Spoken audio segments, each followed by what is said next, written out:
एक बात बोले भैया, गरीबों का कोई नहीं होता है। जो गरीब होते ना उनका कोई नहीं होता है। गरीबों का तो केवल और केवल श्री कृष्ण होते हैं। गरीबों के तो केवल परमात्मा। मंच पर चढ़ने भी उन्हीं को मिलता है जो अमीर होते हैं।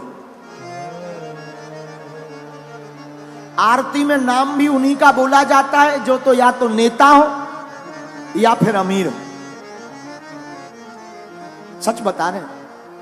हाँ, गरीबों का कोई नहीं होता। और दोस्ती भी अमीरों की ही अमीरों से होती है। गरीबों के कोई दोस्त भी नहीं होता। रिश्तेदार भी उसी के घर आते जो अमीर हो।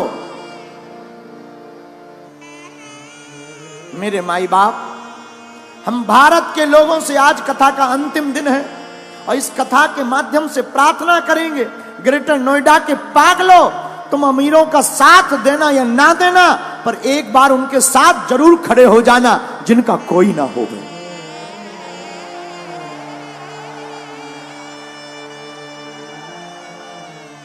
जब गरीबों की बेटी की शादी होती है ना तो बाप जानता है भूख क्या होती। त्योहार आते हैं, अमीरों के घर पर तो तरह तरह के पकवान बनते हैं। गरीबों के घर पर कभी जाकर देखना, जो बेचारे पूरी बनाने के लिए भी तरसते हैं।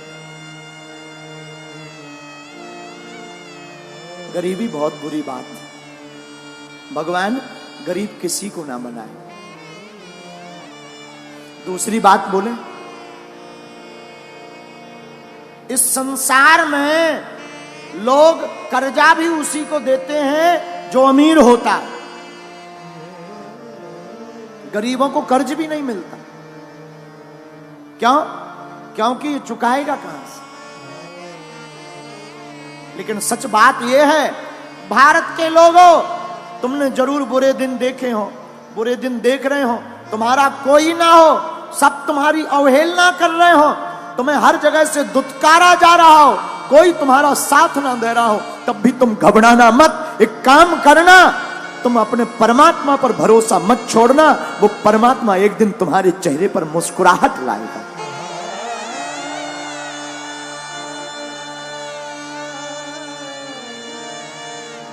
लाए।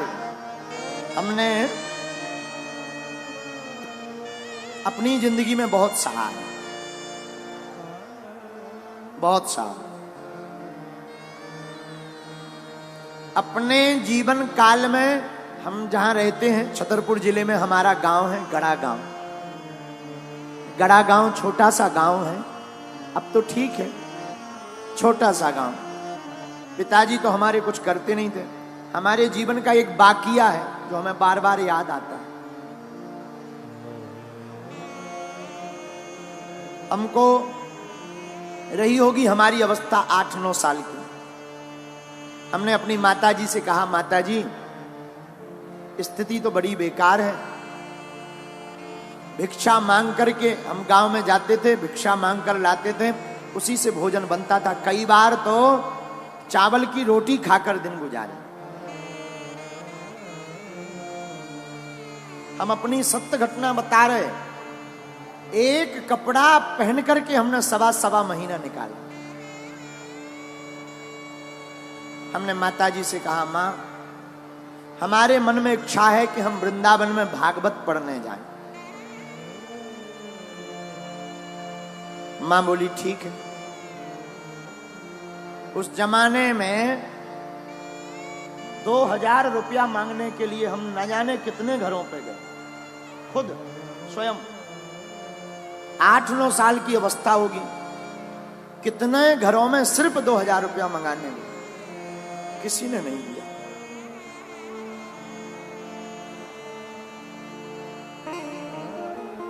आज भी वो दिन याद आ जाते हैं। बन जाते हैं लाखों रिश्ते, जब पैसा पास होता है टूट जाता वो रिश्ता गरीबी में जो सबसे खास होता है।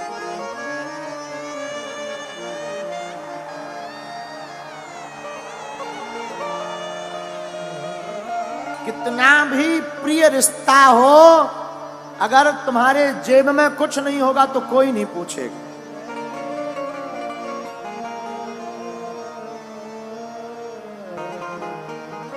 लोग तभी पूछते हैं जब तुम्हारे पास कुछ हो गए। हम भारत के लोगों से प्रार्थना करेंगे, अमीरों की बेटियों की शादी में तो लाखों के गिफ्ट लेकर तुम जाते हो, कभी मौका मिले तो उस गरीब मजदूर की बेटी की शादी में भी पहुंच जाना जिनके घर पर कोई नहीं जाता।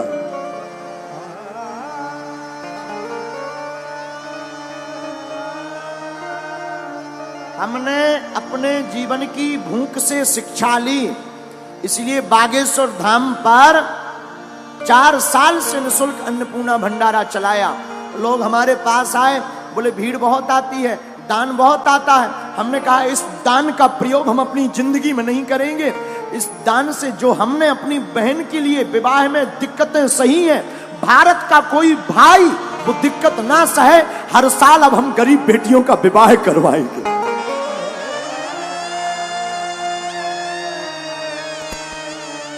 क्योंकि हमने तो सह लिया, हमने भूख भी देखी। माई बाप आज जरूर बैठकर कथा कर रहे हैं, हनुमान जी की कृपा है। हमने वो दिन भी देखे जब हमारे पिताजी का नाम लोग कार्डों में नहीं लिखवाते थे।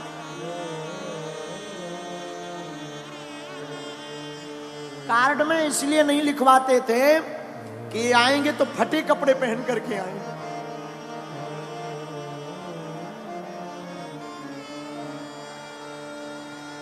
फटे कपड़े पहनकर आएंगे तो बेइज्जती हो जाएगी। अपनी बेइज्जती से बचाने के लिए कार्डों में नाम नहीं लिखवाते थे, लेकिन हमने भी हार नहीं मानी।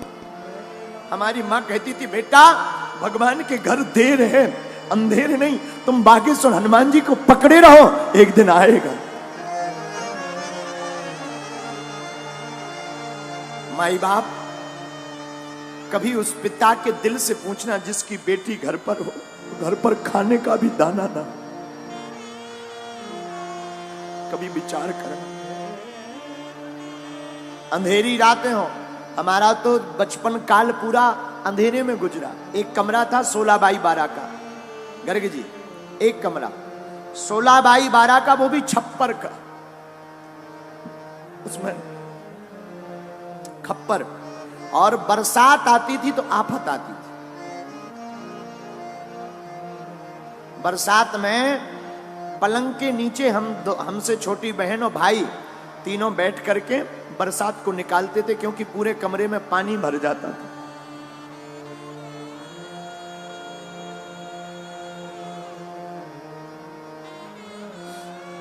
माई बाप भगवान गरीबी किसी को ना दे, गरीबी बहुत बुरी है। इससे बड़ा अभिशाप कुछ नहीं है।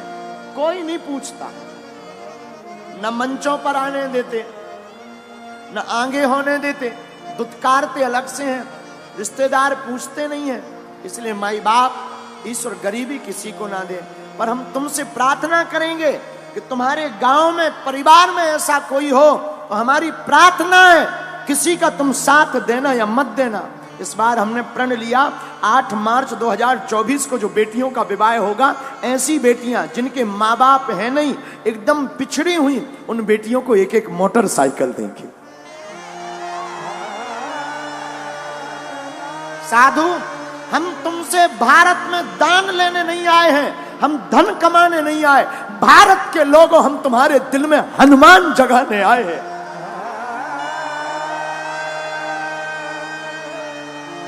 हमारा सिद्धांत सिर्फ हनुमान का है। हमारा सिद्धांत सिर्फ इतना है कि सनातन धर्म धर्म धंधा नहीं है। सनातन धर्म पूरी दुनिया का सबसे बड़ा धर्म और करुणा का धर्म है।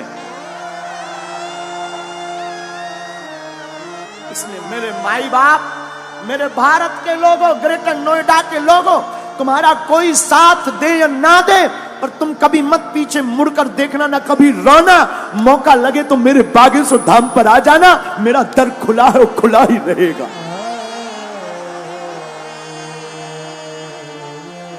कभी मत पीछे मुड़ना, चिंता मत करना। तुम जो बीत गया सो बीत गया। हमने भी सहा, बहुत सहा, अभी अभी तक सहा। अभी भी कई बार ऐसी परिस्थितियां बन जाती, दान तो हम मांगते नहीं, कई बार परिस्थिति बन जाती है कि लोन लेना पड़ता। लेकिन एक बात बोले, हमारी माँ ने और हमारे गुरु ने हमें एक चीज सिखाई, उसका भरोसा मत छोड़ना। उसका भरोसा नहीं छोड़ा तो कभी उसने हमको किसी के सामने झोली फैलाने नहीं दिया। अब इसलिए भारत के लोगों, क्योंकि जिसके पास गरीबी होती है वही ये दुख जानता है। सबकी समझ में नहीं आता माई बाप, ना ना ना। अभी बरसात चल रही है, हमको पूर्ण याद है, अभी भी हम एक कुर्ता रखे हुए हैं अपना पुराना, वो कभी कभी हम याद कर लेते उस कुर्ता को देखकर। है तो छोटा, बहुत पुराना, हम रखे हुए हैं पर याद कर लेते हैं। माई बाप बरसात में कपड़ों की वो दुर्गंध, भीगे हुए कपड़ों की दुर्गंध।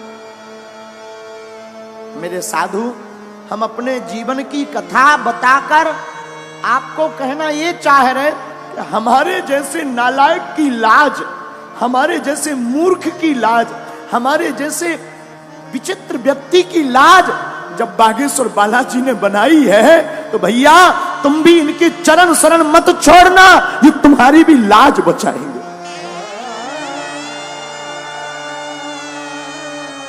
हम ना तो पढ़े लिखे हैं, ये जो आप टीवी पर देख रहे हैं ना, ये हमारा पुराना घर है। यही वो घर है जिसमें हमने अपनी जिंदगी की शुरुआत की, जिसमें हमने अपने जिंदगी को जिया। ये घर ना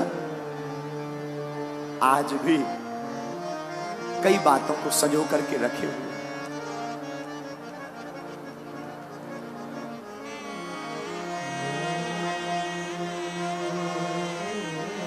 साधु, गरीब का सिर्फ और सिर्फ परमात्मा होता है, केवल राम जी होता, कोई नहीं पूछता। मुझे कौन पूछता था, तेरी बंदगी से पहले मैं खुद को ढूंढता था इस जिंदगी से।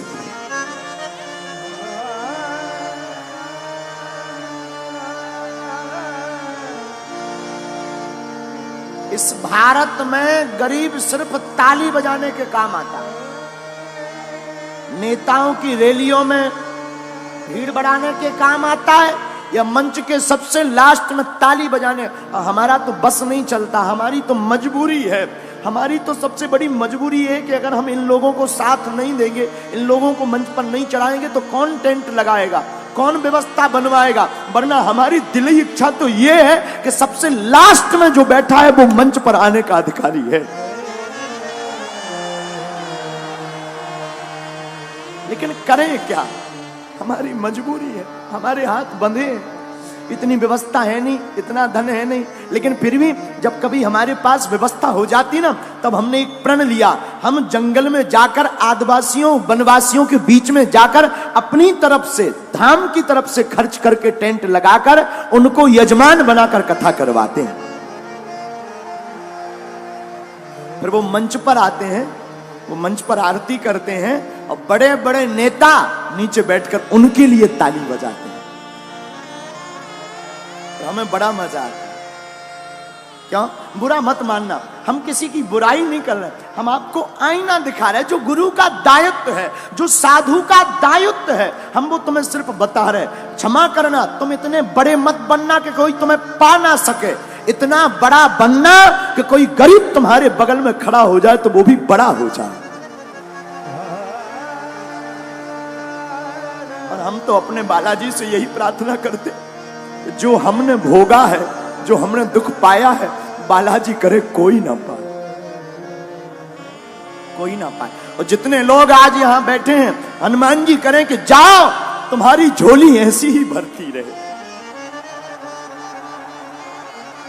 तुम्हारे काले दिन बुरे दिन आज से ही दूर हो जाएं, तुम्हारी जिंदगी में आज से ही खुशियां भर जाएं। जिन जिन ने कथा सुनी, जाओ तुम पर हमारे हनुमान जी की सन्यासी बाबा की जैसी उन्होंने हमारी लाज राखी, तुम्हारी भी वो राखें।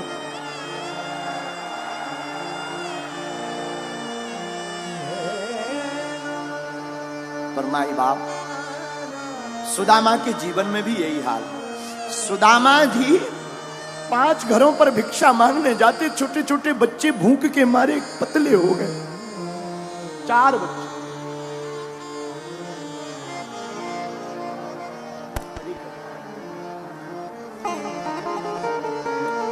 एक दिन कुछ चावल मिले, तंदुल सुदामा जी ने बनाया। सोचा आज पाले में।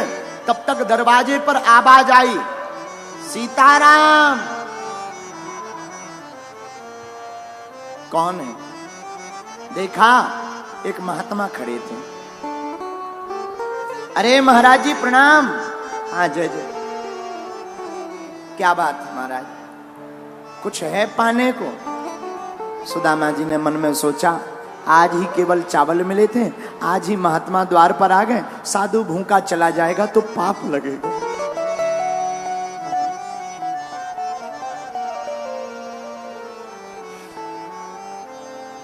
साधु भूखा जाएगा तो पाप लगेगा। आओ भगवान। महात्मा को चावल पवा दिए, स्वयं गंगा जल पीकर रह गए।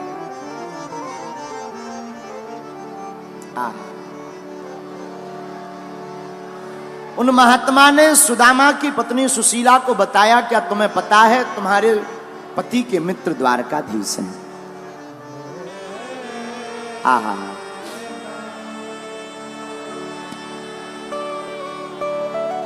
पत्नी ने कहा, हे नाथ, हमने सुना आपकी मित्र द्वारकाधीश हैं। हाँ। तुम्हें किसने बताया? साधु ने बताया। सुनो, वो बड़े ब्राह्मणों को मानने वाले हैं। आप कृपा करके द्वारका जाओ ना, शायद कुछ दे देंगे। कुछ दे देंगे तो कम से कम बच्चे भूखे तो नहीं रहेंगे। बच्चों को क्या मुंह दिखाएं? बात भी सही है, माँ बाप बच्चों को क्या मुंह दिखाएं? घर पर कुछ होना ना होना तो माँ बाप बेचारे बहुत शर्माते, मन ही मन में अपने आप को कसोटते हैं। पर देवी जी, मित्र के घर, राजा के घर, गुरु के घर और भगवान के घर, इन 4 जगहों पर खाली हाथ नहीं जाना चाहिए। कुछ ना कुछ होना चाहिए। हम कहते कुछ हो या ना हो, गीता का श्लोक, पत्रम पुष्पम फलम तोयम, फल फूल पत्ता कुछ भी हो, क्योंकि भगवान कहते हैं भाव का भूखा हूं मैं और भाव ही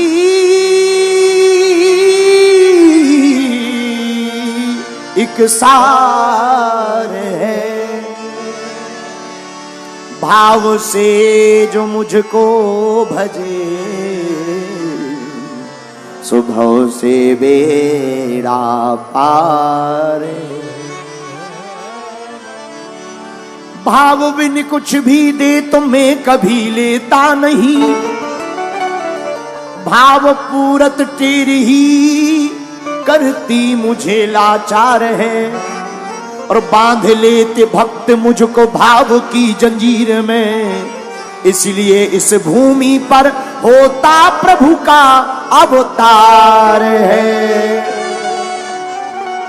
प्रभु भाव के भूखे हो प्रभु जी, भाव के भूखे। परमात्मा भाव का भूखा है, पदार्थ का नहीं। हम लोग भगवान के सामने फल रख कर के, पुष्प रखकर, दान रखकर ये सोच लेते कि हम धर्मात्मा हैं। परमात्मा की नजर में वो धर्मात्मा नहीं जिसने पदार्थ रख दिया, परमात्मा की नजर में वो धर्मात्मा है जिसने अपना दिल ही चढ़ा दिया।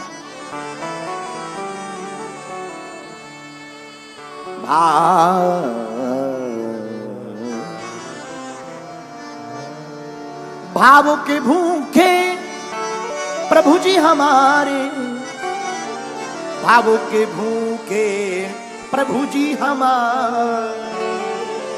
परमात्मा भाव के भूखे, और भाव के भूखे ना होते तो दुर्योधन की मेवा त्यागी, साग विदुर घर खाई।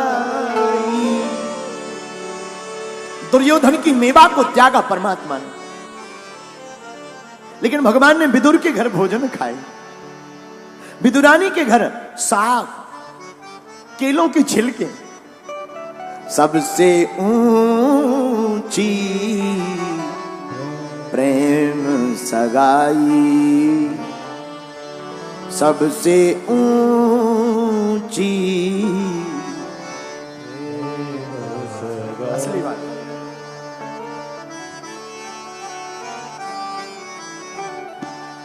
कौन कौन भगवान को भाव से पाना चाहता है?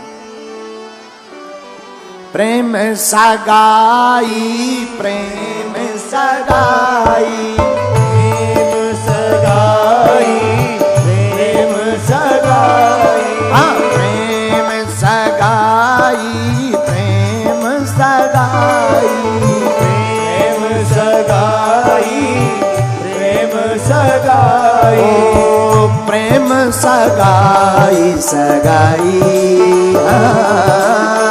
प्रेम सगाई, सगाई। अब उठा लो दोनों हाथ।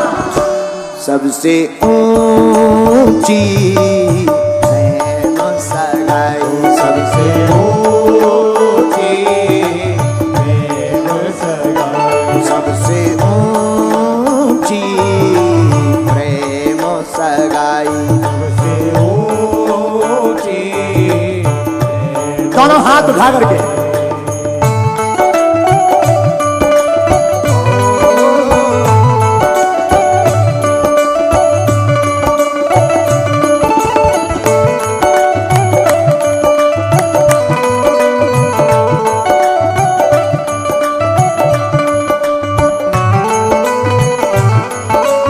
बांके बिहारी लाल की।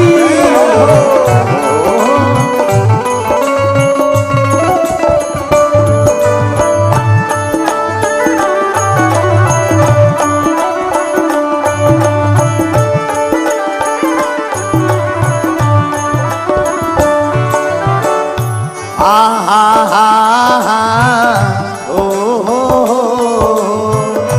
दुर्योधन की मेवा त्यागी, दुर्योधन गाइए मेवा त्यागी, दुर्योधन की मेवा त्यागी, दुर्योधन की मेवा त्यागी, मेवा त्यागी, हाँ जी मेवा त्यागी, मेवा त्यागी, हाँ जी मेवा त्यागी। और किया क्या हमारे ठाकुर जी ने? किया क्या?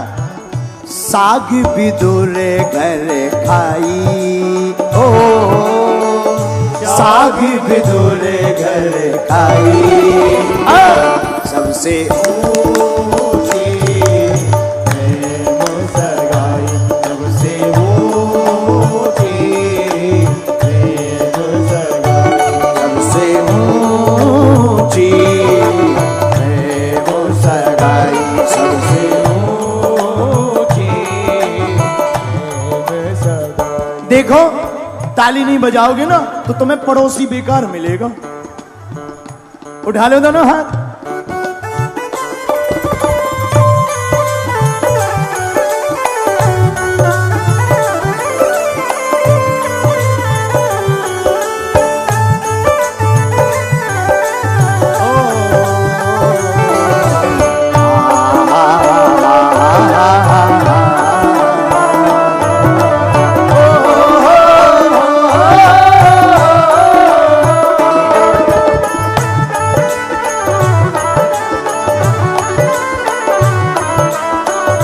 हाथ उठा करके हरि बोल।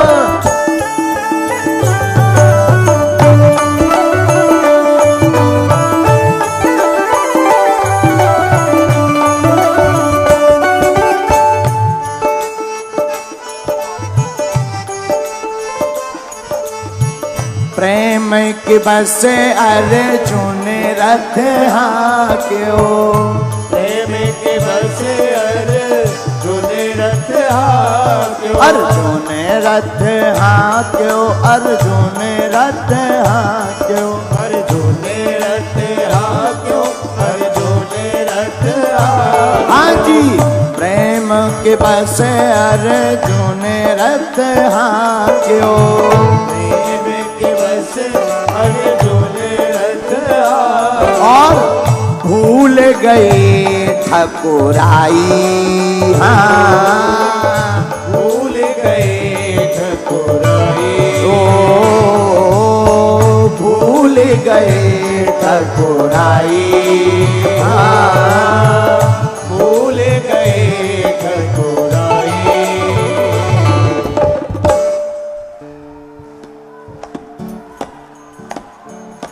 और धीरे बजाओ।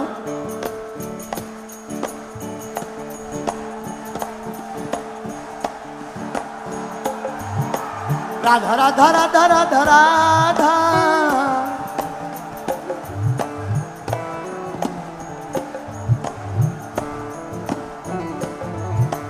राधा राधा राधा राधा राधा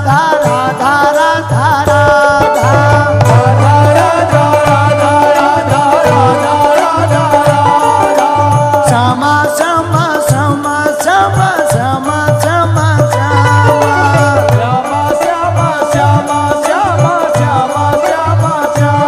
ओ प्रेम के बसे अर्जुन रथ हांक्यो, बस अर्जुन रथ हांक्यो, और भूल गए ठकुराई, हाँ भूल गए गाइए। ठकुराई।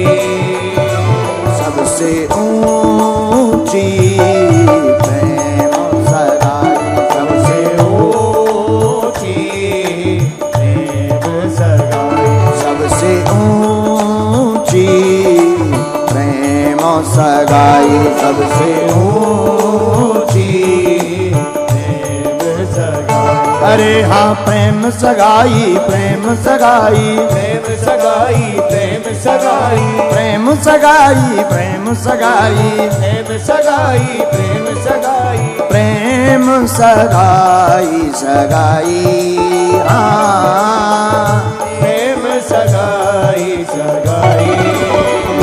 दोनों हाथ उठा करके सबसे ऊंची प्रेम सगाई, सबसे ऊंची प्रेम सगाई, सबसे ऊंची प्रेम सगाई, सबसे ऊंची प्रेम सगाई। ओ प्रेम सगाई, प्रेम सगाई, प्रेम सगाई, प्रेम सगाई, हाँ प्रेम सगाई सगाई हो, प्रेम सगाई सगाई। सबसे ऊंची प्रेम सगाई, ऊंची प्रेम सगाई, सबसे ऊंची प्रेम सगाई, सबसे ऊंची प्रेम सगाई। बोलो वृंदावन बिहारी लाल की, बरसाने वाली की, बैठ जाओ